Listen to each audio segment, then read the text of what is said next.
Sort out your relationship with the world and with others. Set your guidelines for what that looks like. Then set the guidelines for how you are going to treat yourself and behave. Okay, then start moving inward even more.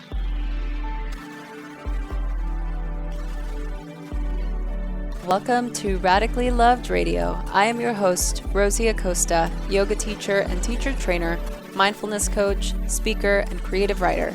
I am also the founder of radicallylove.com, a website where you can go for more information about yoga, mindfulness, meditation, and lifestyle advice.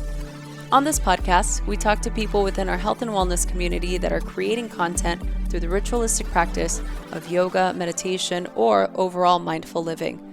We hope to create value in your life so that you can achieve your highest potential and live a radically loved life. To stay in touch with us, just follow me on Instagram and Twitter at Rosie Acosta and on Facebook at Radically Loved Rosie. You can sign up for our newsletter on radicallylove.com to stay up to date on future workshops, retreats, and latest podcasts. Hey guys, most of you know that I have returned back to a plant-based diet, so my beverage consumption has increased quite a bit. Don't judge. I know there's some of you out there that really enjoy beverages. So one of my favorite things to drink lately, which I'm consuming a lot of, is Four Sigmatic's new Golden Latte mushroom mix. It has shiitake and turmeric in it. It's totally organic, caffeine-free, vegan, and only 1 gram of palm sugar per serving. I love being able to travel with these little packets because they're really easy to make. All you need is some hot water.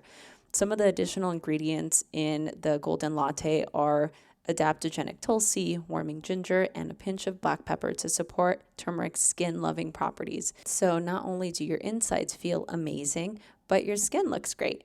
Go to Four Sigmatic now and enter promo code RADICALLYLOVED, that's RADICALLYLOVED, to get 15% off of your entire purchase. Be sure to check out all the other products that they have there as well.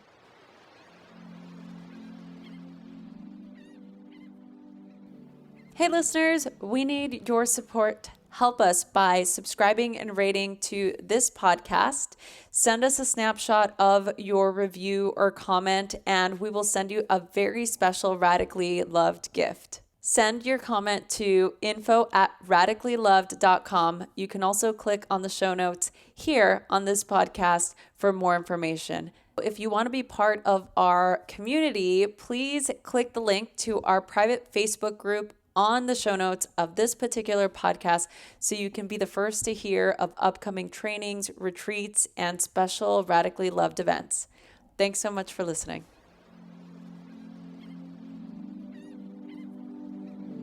I am so excited to have these two ladies on this show today because they've just written one of my favorite books of all time.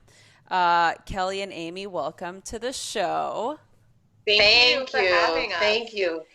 All time. This is a that's a high bar setting for us here, Rosie. No, but this is really, I've always wanted, and look, there's a lot of different sort of iterations of Yoga Sutras and different sort of translations and all kinds of different voices. But for I've always wanted to have a Yoga Sutras book that was sort of like real time and that felt very sort of it felt very relatable, and it felt like something that I could actually take in and digest, as opposed to it being something so esoteric. And I've always wanted to have a book like this, and I always kept thinking, I'm like, God, if I could only find a good sutras book that I could just go and just get another example. And, I've been studying the sutras since I was 13 years old. So for me, I'm just like, I've studied all the different variations and different schools of yoga's translations. But I really and I'm not just saying this because you guys are on. I mean, I read this book and I was like, wow, like finally, this is exactly what I've always wanted. Just something that I can reference to that was real time and really made me feel better about not understanding it all the time. Wow, Rosie, if we were writing a book and the topic wasn't even yoga, that's exactly that's exactly what we hope the reader experiences. Whether this is a book on how to tie your shoes, like if I wanted, like, this is how you tie your shoes. This is how you make bread pudding. Right. Get 3 really ripe bananas, rather than, without the step-by-step, I think, of recipes, And I'm just going to say that what you said is actually exactly the thoughts I had about 10 years ago in the middle of one of my teacher trainings when I was leading it. And I could just see that my students, I'd give them some homework in the training program, but I could see that they felt unsupported by the text they were reading and didn't really know what to do with it, how to swallow it. And so the early stages of this book for me, before I had even met Kelly, was to have that intention and have that be a space for students to feel like, okay, I can chew this up and I can do this right now. So I'm so thrilled. Thank you. Oh. And I agree. I mean, we talk about this all the time. Our goal with the book was to make it modern, accessible, and personal. And for me, and I had Kelly as an anchor to keep it really, really present for me, because I didn't want to take away so much of the rawness and the roots of yoga and diminish it. In fact, we would go back and forth. I'd say, Kelly, I'm already not doing enough. I need to go deeper. And one of the early times we were talking with one of our editors, and I think one of the thoughts was, it's a bit deep. And I said, it is deep. It's yoga. We can make it accessible, but it's deep. Right. Yeah. So tell me why this particular text? There's so many yogic texts, but for you guys, and I'd love to hear both of you individually sort of what your relation is to the Yoga Sutras and why this particular text had an effect on your life. So Amy, you can go first. Okay, so like you, maybe not since the age of 13, although I was reading Eastern occultism. The first book I picked up was Be Here Now when I was about 12 years old.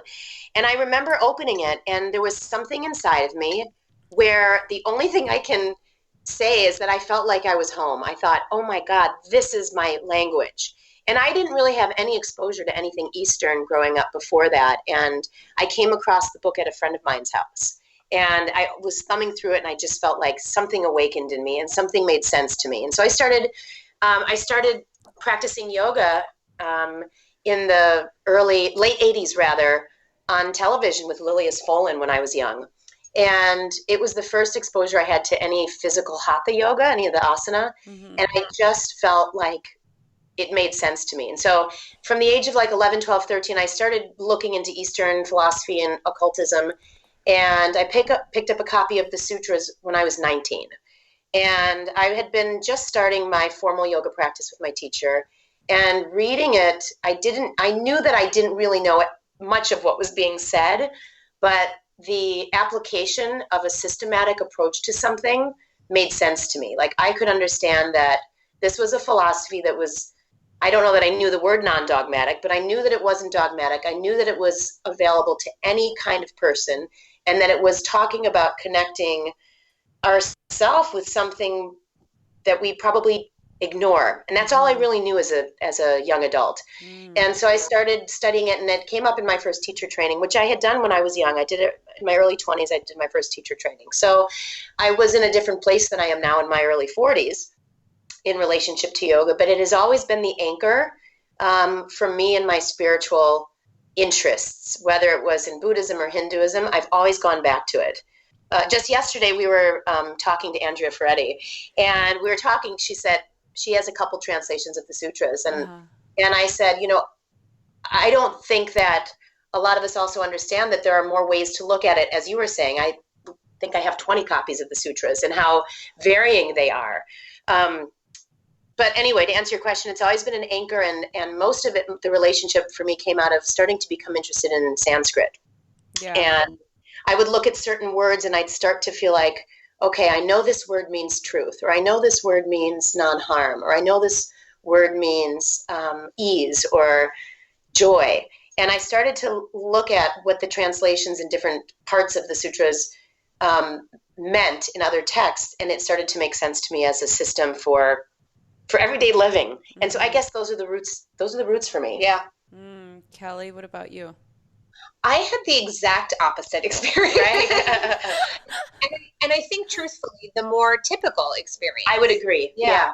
So I had a very on again, off again physical yoga practice, and I started practicing much more consistently when I was working at USA Today, and I was training for my first long distance run, and I went very much for the physical practice.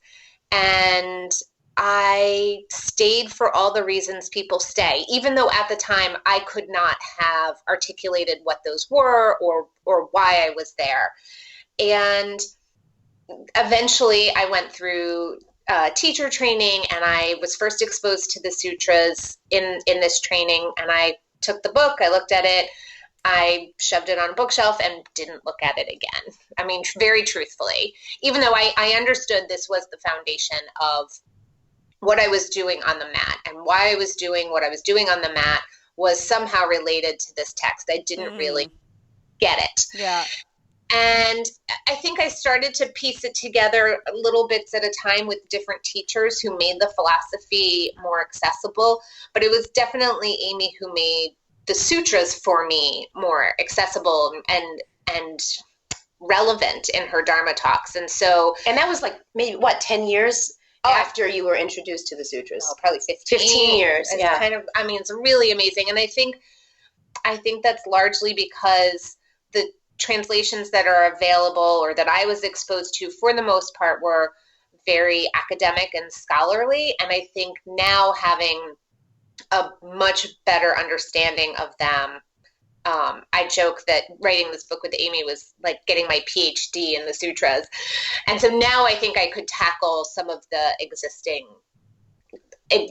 translations that are out there in a different way than I, was looking at them years ago. While I was listening to Kelly, I had another thought too, and that was that we talk a little bit about this, that there's this promise in the sutras of being able to be at peace. And there's a promise in the sutras that if you do the work, that you can live your purpose to a greater degree. And there's a promise in the Yoga Sutras that you can live with less suffering and understand the ego and release habits and patterns. Live joyfully. And so that, I think those promises that I could see and read in there when I was first studying them, that made sense to me. I knew that there was a psychological base to uncovering happiness. And that's really what the sutras, for maybe listeners who don't know so much about the Yoga Sutras, that's really the base. It's like beginning a relationship with yourself through understanding how you think and through understanding how you act, and a relationship between habits and thoughts. Yeah. And so I think if people understand that there's more to yoga, and we, with the subtitle is A Guide to Yoga Wisdom Beyond the Mat. And there's so much, as you know, wisdom on the mat, but then we can begin to find and uncover that what we're seeing in our mind or what we're thinking in our mind on the mat is probably happening off the mat. And that if we can start to notice that, there's a way that we can get outside of the things that limit us, have self-love, feel like we can be who we want to be, and arrive at a better person for ourselves.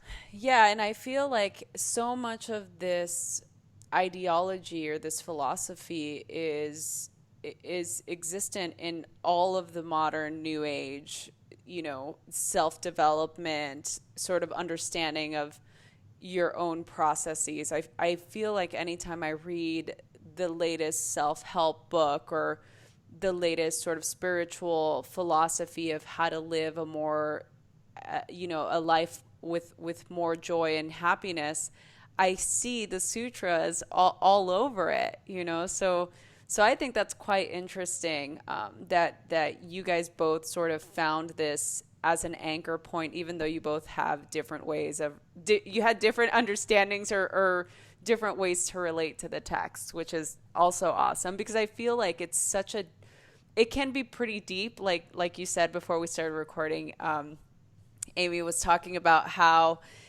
this book was getting deep, but it is deep, right? Right. So what were some of the portions of the book that you guys felt, or where is sort of the heart of the text that you guys found? Maybe it's the same, maybe it's different, but I'm curious as to what you guys felt the sort of meatiness of the text was. Ooh, I think I'll say my answer without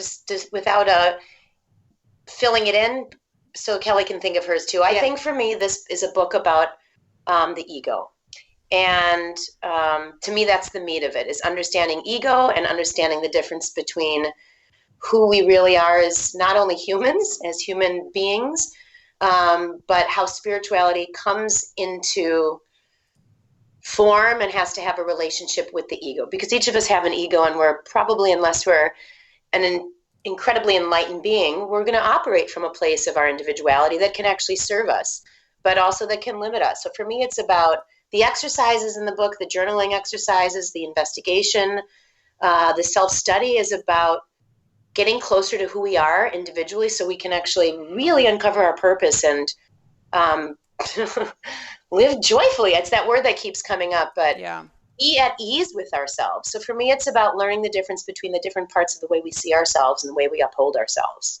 I guess that's the heart. See, I did answer the whole thing. I wasn't going to, but I think that's the quick meat. Well, and it would even be that way for me, even if it wasn't about specifically a 2,000-year-old sutra text. Yeah. Kelly?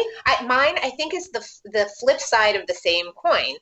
So I think one of the big takeaways in the meat for me was that the divinity runs through all things. So, my husband would come home and say, "Oh, how did the writing go today?" And I said, "Oh, no problem. We just tackled what is God today." Right?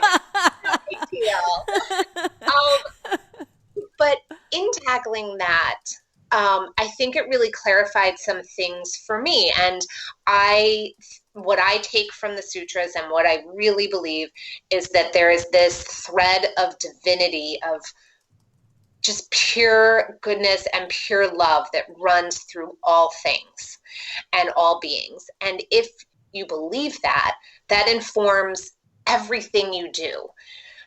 It makes me feel really connected and supported, especially through life's changes and fluctuations. And it reminds me to just get out of my way sometimes. And that simple, yet not so simple idea, I think, is really important. And then for me, I think the sutras are saying, okay, how do you feel that and stay connected to that and get out of your own way enough to feel that consistently more and more in your everyday life. Even when things go up and even when things go down, because as we know, they're going to do it. They're going to go up and down. Mm-hmm. Right.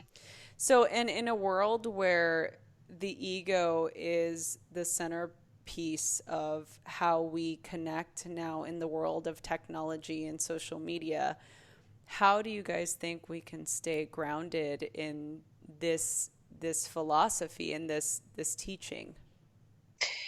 For me, it's humility and gratitude. I guess those are my two top ones, because the minute that I get out of my humility in the sense of not being humble in my skill or anything like that, or being humble in my ability, but having humility for things I don't know and things I'm not yet capable of, and looking to those around me, and like Kelly said, and being connected and not knowing that I don't know what's coming next. I think those things keep me really present, and that's when things go better, and my ego isn't in the way. And then with gratitude, we were talking about this yesterday. It's one of Kelly's favorite sutras, one of mine, but I think it's her top one. The idea of focusing on the positive, to flip things around. One of the sutras literally says to focus on the opposite, to cultivate an opposite attitude. And I think that's part of the gratitude for me, which is a very modern scientific thing that we're studying right now, is gratitude and happiness. And what were we talking about yesterday? That actually works. I think those two for me are how to keep the ego at bay. Yeah. And be able to also honor what we are able to do already. Right. I think one of the takeaways for me is that we're in this age where we think, oh, I've got to work on me first. You do you. I'm going to do me first, and then everything else will fall into place. But what the sutras are actually saying, and what the 8 limbs suggest, is the complete opposite, is, sort out your relationship with the world and with others. Set your guidelines for what that looks like. then set the guidelines for how you are going to treat yourself and behave. Okay, then start moving inward even more. Then you can talk about your body and taking care of yourself, and then your breath, and then meditation, but you're moving outward in. And so I think it's a good reminder to flip the script sometimes. Shut off social media, or maybe it's not shut it off, but how are we engaging with people in the world through this platform? I don't think those rules kind of change.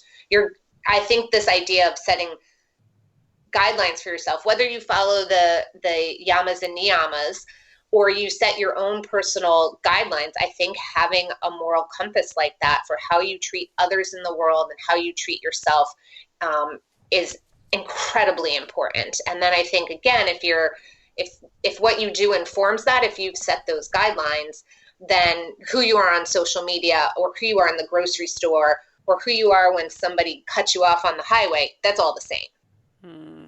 Or at least that's what we're aiming for. That's why we call it a practice. Right. Yeah. And, this is so apropos to the thing I talk about all the time, because, you teach what you most need to learn about balance, about finding that balance and being able to, understand when you have those moments of being able to reflect and behave more wisely as opposed to react, right? So keeping the balance of going, but also being able to retreat and rest and practice self-care. I love that, part of the root word balance means to dance, right? So it's that interplay of movement. So people a lot of the time think that balance is, it's got to be equal parts, but it's not, right? And so I feel like this particular text and what you guys did with this particular guide was so beautifully written and brought together, because I really felt that balance. I'll go back to what I said in the beginning. It made me feel okay about not understanding some of the things even now, because I feel like this is still such a rich philosophy that, even just taking little bits in at a time and, using the reflections that you guys have in the book, really helped prompt that discernment that is ultimately also what we're trying to achieve with yoga, is to cultivate that discernment. Absolutely. And now a message from our sponsor. I am so excited to announce our new partnership with Timmy Blends. I am a huge fan of drinking tea. A lot of you guys know this already. And drinking tea has been an ancient remedy that has been around forever. It's the types of tinctures that I've had since I was a child. My grandmother would always make us teas for everything.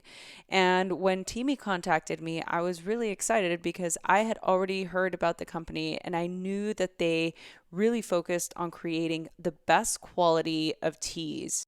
And as I approach the holidays, many of you know that not only do I love to cook, but I love to eat. And so I'm really relying on these teas to help keep me healthy throughout the holidays. My favorite currently is the Timmy Skinny Tea. It has a blend of different leaves and it has yerba mate, oolong.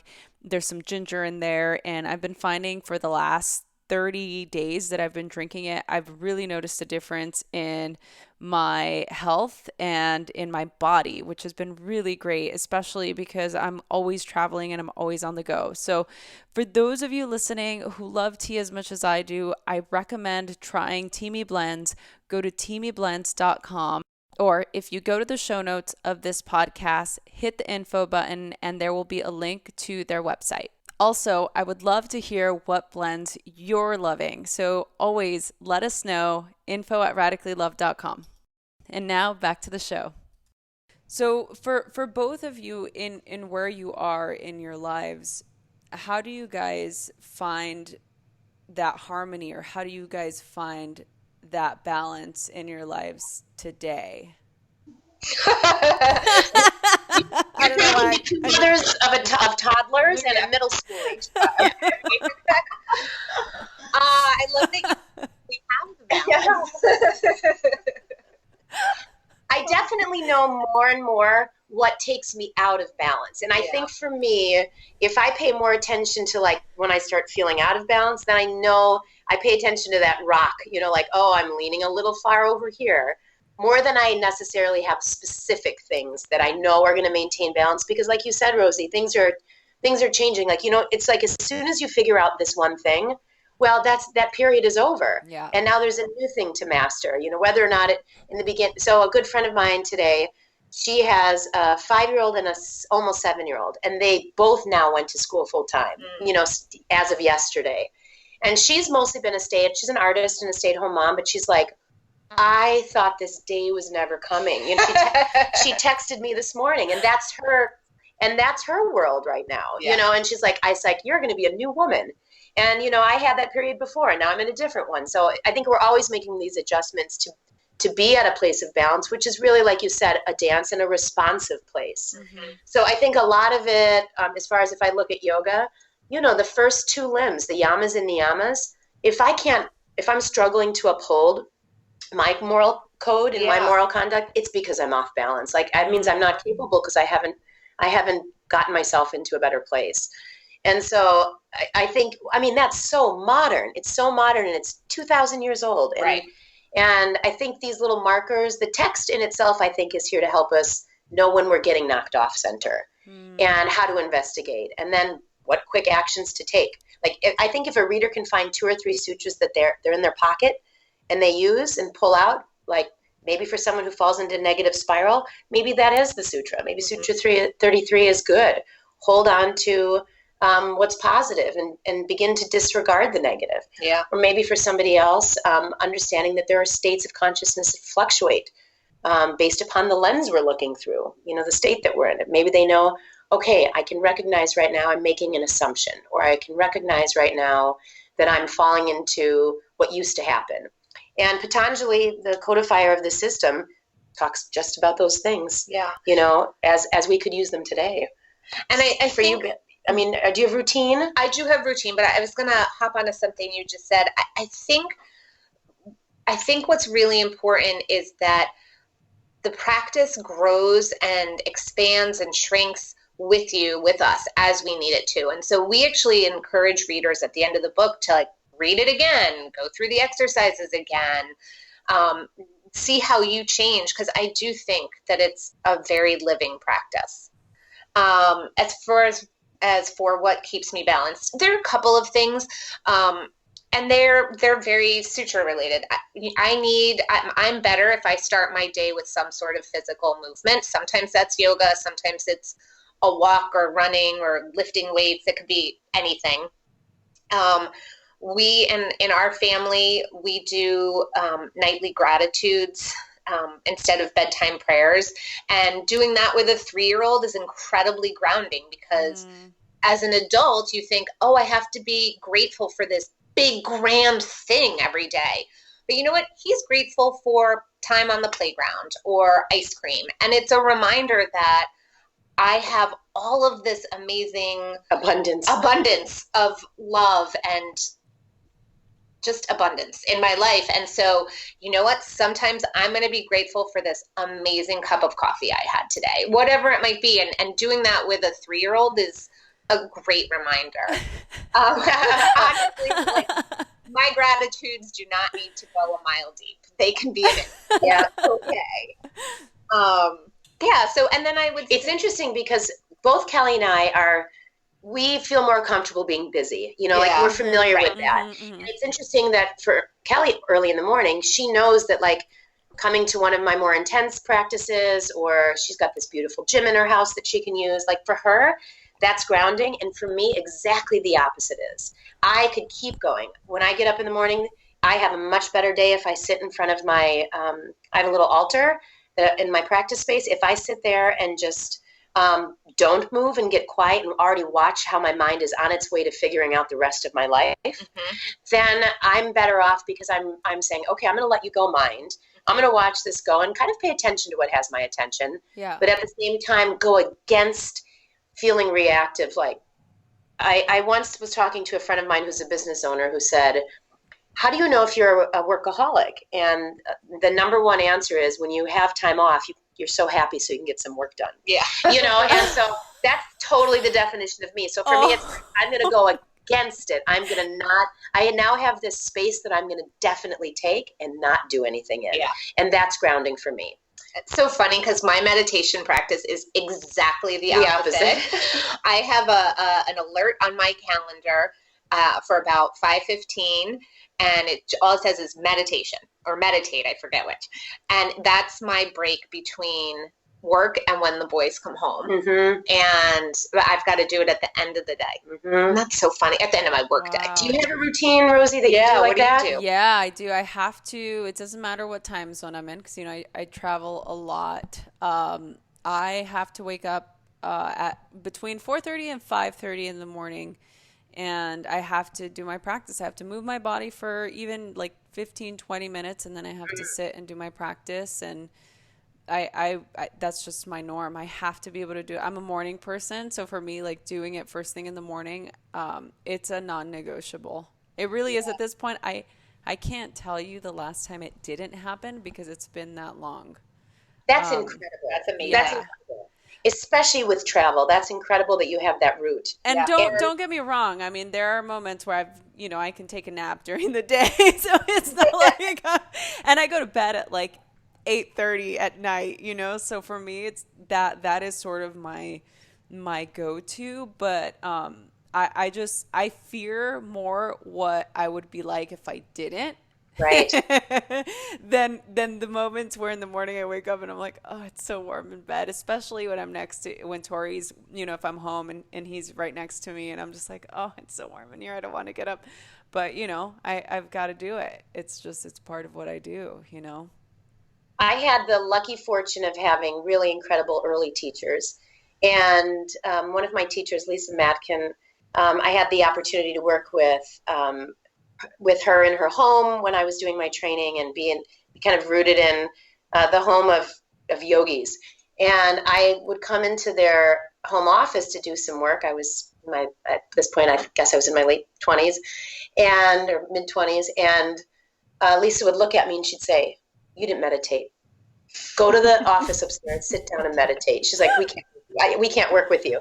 And I learned really early on, like, oh, my teacher says, I'm not all the way there. I have to go meditate. So I think that's like, she's made some deep groove in me. Like, oh, if I'm going to be a good person, I'm going to go sit. Yeah, no, I love that. She could look right at me and see if I was in a clear space, because I had done my practice or I hadn't. Wow. Yeah, to me. So, and that actually ties into my next question to you both is this idea of creating a sustainable ritual. I'm sure it and I love hearing sort of the juxtaposition of both of your guys' practices because I think it's more often than not, we can always relate to one or the other.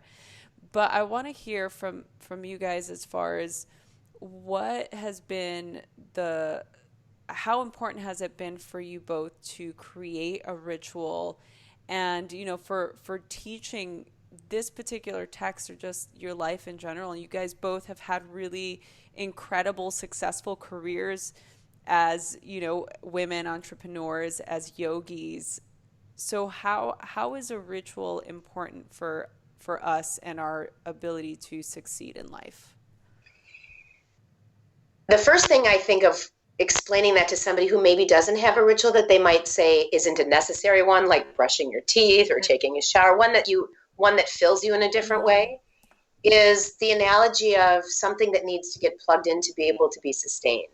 None of us would ever think that it would be ridiculous that our cell phone would go on working forever without getting charged. And I think ritual is about plugging in. I think ritual is about charging. And I think because we are beings of free will, we can get away with not having something that we feel recharges us or reconnects us for quite some time without maybe feeling the ramifications on a great level. We are really, really sustainable beings. Mm-hmm. Humans can make it through a lot and come back. But in that, until we have tried something that establishes us in plugging back into ourselves and getting reconnected, I don't often think we know that it is missing until we have had it. So if anybody is looking to feel like more present in a very simple day-to-day way. If they're looking to feel more even, I think there's no time ever before than now that we're dealing with anxiety and depression. If they want to reduce any of those things, find a way to plug in. And it can be anything. Yeah. But I think for me, that's what ritual is. It's having a routine that charges us, that plugs us in, and maybe as a download too, like a backup download so that we get into a clearer space. I always say, I say this to my students, we practice so that we remember what we forget. And that's true for me all of the time. And it happens, maybe both of you have experienced this too. Sometimes the days that I feel like, gosh, I have nothing inspiring. I just had a fight with my partner, or I just wasn't the best mom, or I could be kinder to myself. Like, what am I doing? And I go and teach a class and get present. I feel like a whole nother person, and I think teaching does that. Practice does that.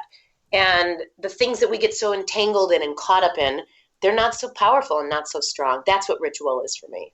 Yeah, I think that's right. It's whatever you need to do to not necessarily plug in. I wouldn't necessarily choose that, but that's the wordsmith in me. Maybe just to download and recharge would be the words. One of the plug-in for me is like plugging into divine. Yeah. It's like, oh God, I only plugged into the left wire. I'm running two-dimensionally. I got to plug into the left wire and the right wire, so that I can be two-dimensional. Like, oh, here I'm only connecting to the human part of myself, the part that's always up and down and up and down. Yeah, I got to plug into that other part. Yeah, but recharge is nice. So one of the things, they're interrelated, that I loved learning about the sutras, is that the last three limbs are essentially describing different depths of meditation. And I feel like an embarrassed yogi to admit how much I struggle with meditation. I mean, Amy knows my hardest pose is still Shavasana. I just really struggle with that level of stillness. And so I felt very reassured by that even the yogis thousands of years ago were like, it's okay. Some days you're going to be taken through your to-do list and you're going to have to really work to bring your mind back. And some days you'll fall right into it. And then the other piece that really kind of reassured me and helped my meditation practice massively is what Amy and I jokingly refer to as the or list. And in the book, we call it's the section on the antidotes, where Patanjali says, the fastest way to samadhi is through God, through the divine. For all the rest of you, for where every one of us actually is. Yeah, exactly. Then you've got this. Yes. And he would say, you can do it through the breath, or you can do it through the sound of Om, or you can do it through thinking about somebody you admire, all these different ways. Yeah. And so when we were writing the book, I went through and I did all of the things that we suggested. And I found what works for me is a little bit of a combination. And I put on, I go to YouTube and I find a chant of Om and I put it on, and it's the only thing on my computer, and I sit on the other side of the room and I work by counting my breath. And that for me right now is what works. And eventually, as I calm down, I don't have to count my breath. It's just there. And so that was really helpful for me in creating a ritual of meditation that actually worked for me. And I think that license, what the yogis are saying, what Patanjali is saying, is like, find whatever works for you, whatever it is. If it's a walk in the woods, if it's, singing, whatever it might be, find the thing that works for you that helps you calm the crazy in your mind, and do that consistently. That would be my big takeaway. I have one final question for you both. And well, actually I shouldn't say that because there's actually like two more. Okay. So as far as ritual in both of your lives, I'm wondering if there's a non-negotiable in there somewhere. I'm just curious. I probably should have one. I probably should have a non-negotiable. I have one. What's yours? And poor Amy has heard this 1,000 times. we do bedtime gratitudes, and that is non-negotiable. You know, my husband and I sit with my son, we do our good night book, and then everybody has to go around and say one thing they're grateful for. And for me, that just ends the day off the way it should be ended, which is appreciative and very filled with love. And it reframes the day in a much more positive way and leaves me feeling recharged for the next day. And so I think that's really a good one. And as he's getting older, we're adding in more opportunities to share our gratitude. So we now, before we eat, we say, thank you for all the people who brought our food from the ground to our plate. That's our very simple prayer. And finding those moments of gratitude, I'm excited to find more opportunity throughout the day to add them, because I think, who is it who says, if the only prayer you ever say is thank you, that's the greatest prayer you could ever say. So for me, finding ways to express my gratitude, personally to people, privately to people, and then in some shared way is a non-negotiable in my life. Wow. Does coffee count? Yes. I am often grateful for my coffee. That's my superficial ritual. Non-negotiable. Now, I guess for me, and Kelly's probably tired of hearing this, it's all about space. And I even have, strong discussions with my partner about it, and having sacred space. And I don't know that he knows what that really means to me, or what, how each of us have our thing, but it's about physical space, but it's also about, I need quiet space. My partner's a dog trainer, and when I met him, there were 7 dogs in his house, I think. And, 2 dogs barking can be a lot for me.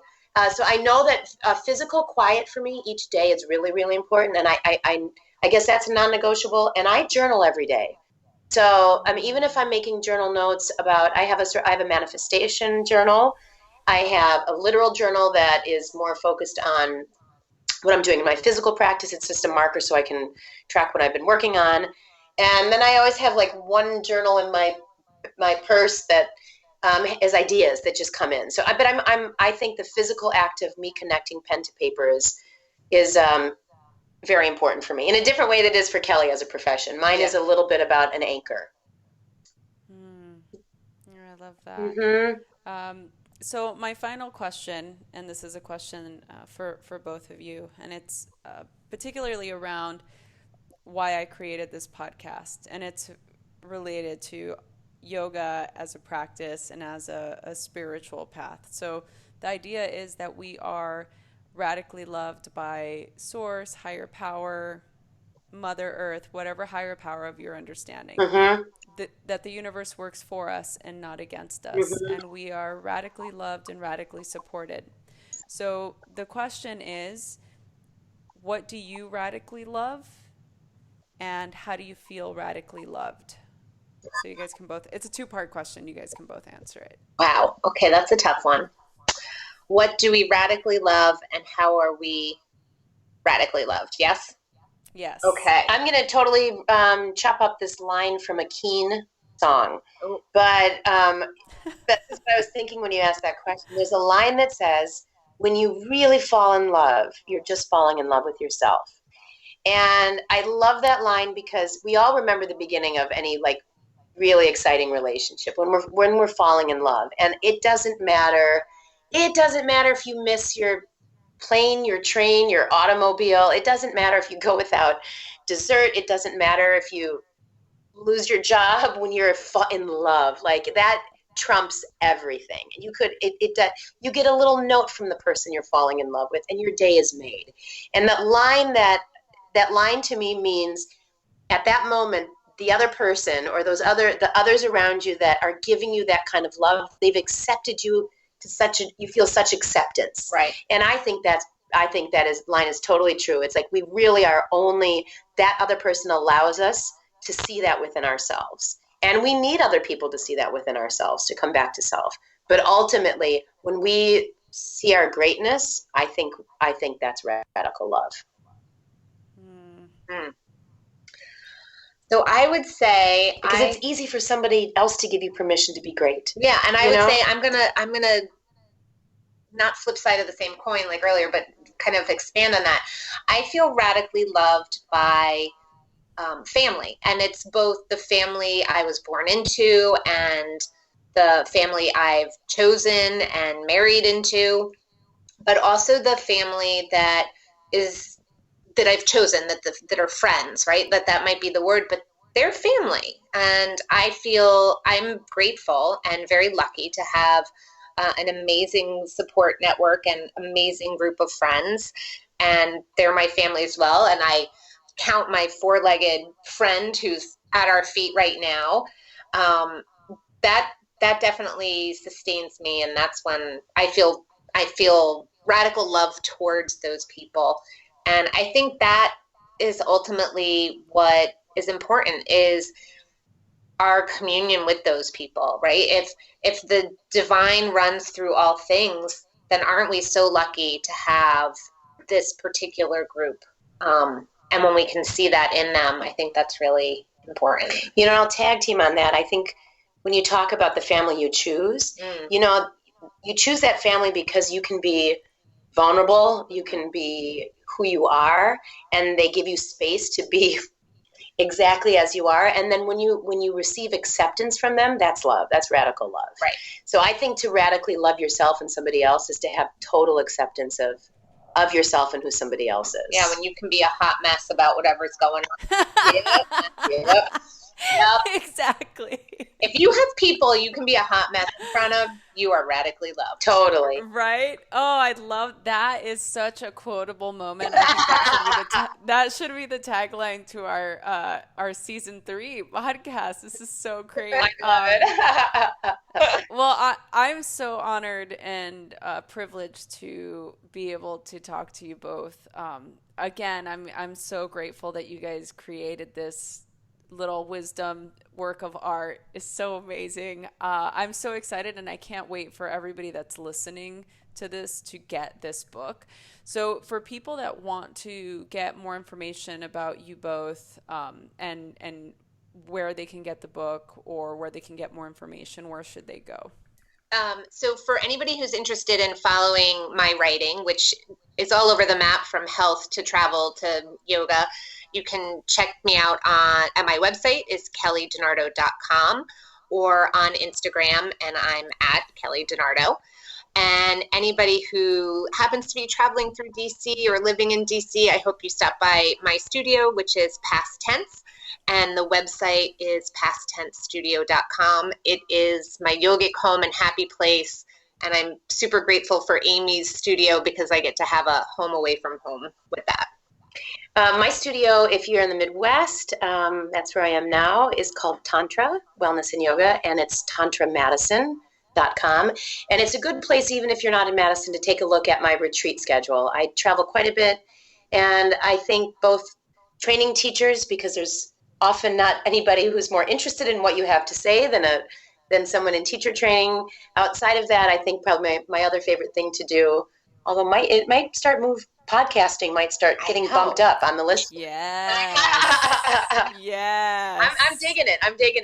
Is to lead retreat, because I think there's nothing really more powerful than taking a journey in community.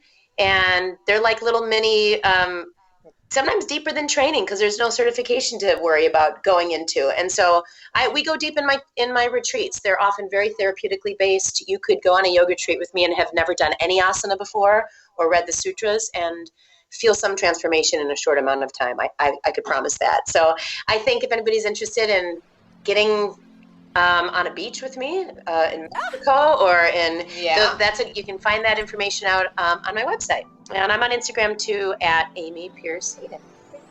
And about where to get the book, it's obviously on Amazon and Barnes & Noble. And if you go to IndieBound, you can plug in your zip code and find your wonderful local bookstore, and Shambhala, which is our amazing publishing house. They sell it on their website as well.